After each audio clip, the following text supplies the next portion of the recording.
தமிழ் உள்ளங்கள் அனைவருக்கும் இணைய வணக்கம். இது உங்கள் தமிழ் ஸ்டோர் சேனல். மிக முக்கியமான அப்டேட் நம்ம தமிழ்நாடு மெடிக்கல் செலெக்ஷனில் வந்திருக்கு. எல்லாருமே எதிர்பார்த்துட்டு இருந்தது தான். ரேங்க் லிஸ்ட் அப்படின்றத ரிலீஸ் பண்ணியிருக்காங்க.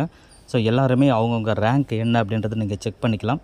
அடுத்த ப்ராசஸ்ன்றது நமக்கு கவுன்சிலிங் நமக்கு ஸ்டார்ட் ஆகிடும். அது எக்ஸ்பெக்டட் டேட் என்னன்றது நான் இந்த வீடியோவில் பார்க்குறேன். ஸோ ரேங்க் லிஸ்ட்டை ரிலீஸ் பண்ணியாச்சு. இந்த ரேங்க்கின் அடிப்படையில் நமக்கு கவுன்சிலிங் ஆனது தொடங்க போகுது. நீங்கள் உங்கள் ரேங்க்கு நீங்கள் வந்து www.tnmedicalselection.net அப்படின்ற அந்த வெப்சைட்டில் போயிட்டு நீங்கள் ஃபஸ்ட் எடுத்தோன்னே பார்த்தீங்கன்னா அதில் கொடுத்துருப்பாங்க பிடிஎஃப்.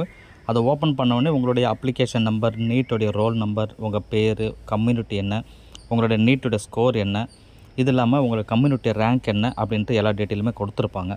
அதை ஃபுல்லாக செக் பண்ணிக்கோங்க. பேர், அந்த உங்கள் அப்ளிகேஷன் நம்பர் எல்லாமே கரெக்டாக இருக்கா அப்படின்றத ஒரு தடவை பார்த்து வெரிஃபை பண்ணி வச்சுக்கோங்க. எவ்வளோ பேர் ரேங்க் உள்ளே இருக்காங்க அப்படின்றது நீங்கள் பார்த்துக்க முடியும். கிட்டத்தட்ட 38,000 பேருக்கு மேலே அப்ளை பண்ணியிருந்தாங்க. அதில் எவ்வளோ பேருக்கு ரேங்க் வந்திருக்கு அப்படின்றது நீங்கள் பார்த்துக்கலாம்.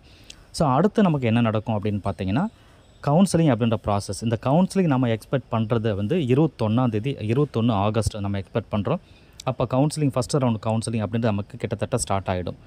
இது வந்து எத்தனை சீட்டுக்கு நமக்கு கவுன்சிலிங் ஆனது நடைபெறும் அப்படின்னு சொல்லி பார்த்தீங்கன்னா, கவர்மெண்ட் எம்பிபிஎஸ் இடங்கள் 36 அரசு மருத்துவக் கல்லூரிகள்லையும் 5550 சீட்டு.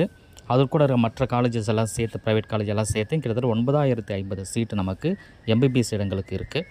அதே போல் பிடிஎஸ்ன்னு சொல்லி பார்க்கும்பொழுது ஒரு 250 இடங்கள் உட்பட கிட்டத்தட்ட 2200 இடங்கள் வந்து இருக்குது பிடிஎஸ்க்கு.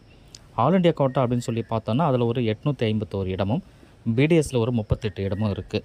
ஸோ இது எல்லாமே வந்து இந்த இப்போ நான் சொன்ன அந்த எம்பிபிஎஸ் அண்ட் பிடிஎஸ் இடங்களுக்கு உண்டான மருத்துவ கலந்தாய்வு அப்படின்னு சொல்கிறத நமக்கு விரைவில் தொடங்க போகுது. இப்போ வந்து ரேங்க் லிஸ்ட்டை ரிலீஸ் பண்ணிட்டாங்க. இந்த ரேங்க் லிஸ்ட்டின் அடிப்படையில் எந்த அளவுக்கு மதிப்பெண் இருந்தால் நமக்கு ஈஸியாக நமக்கு எம்பிபிஎஸ் அப்படின்றது கிடைக்கும் கவர்மெண்ட் காலேஜில். அதுவே ப்ரைவேட் காலேஜ் இருந்தால் லாஸ்ட் இயர் கம்பேர் பண்ணி பார்க்கும்போது எந்த அளவுக்கு மதிப்பெண் எடுத்திருந்தால் நமக்கு கிடைச்சிருக்குன்றதையும் விரைவில் கட் ஆஃப் வீடியோ ஒன்று இமிடியேட்டாக நம்ம கொடுக்குறோம்.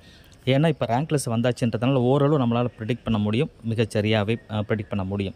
ஸோ அதனால் கம்பல்சரி நான் செக் பண்ணிவிட்டு டேட்டாலாம் எடுத்துகிட்டு திரும்ப ஒரு கட் ஆஃப் வீடியோ உங்களுக்கு நான் கொடுக்குறேன். அதுக்கப்புறம் நீங்கள் செக் பண்ணி பார்த்துக்கோங்க. இந்த மதிப்பெண்ணுக்குள்ளே நீங்கள் இருக்கீங்களான்றதையும் பார்த்துக்குங்க. இப்போதைக்கு ரேங்க் லிஸ்ட் வந்தாச்சுன்றதுனால ரேங்க் லிஸ்ட்டை நீங்கள் செக் பண்ணி டவுன்லோட் பண்ணி பாருங்கள். அது வேறு ஒன்றும் நம்ம பண்ண வேண்டியதில்லை. உங்கள் பேர் இருக்கா, அப்ளிகேஷன் நம்பர் இருக்கா, அப்ளிகேஷன் நம்பர் கரெக்டாக இருக்கா, நீட் ஸ்கோர் மார்க் எல்லாம் கரெக்டாக இருக்கா அப்படின்ற டீட்டெயில் எல்லாம் நீங்கள் செக் பண்ணி வச்சுருந்தீங்கன்னாவே போதுமானது இப்போதைக்கு. ஸோ அடுத்தடுத்த அப்டேட் நம்ம சேனலில் நான் கொடுத்துட்டே இருப்பேன். தொடர்ச்சியாக சேனலை வாட்ச் பண்ணிகிட்டே இருங்க. தேங்க்யூ ஃபார் வாட்சிங்.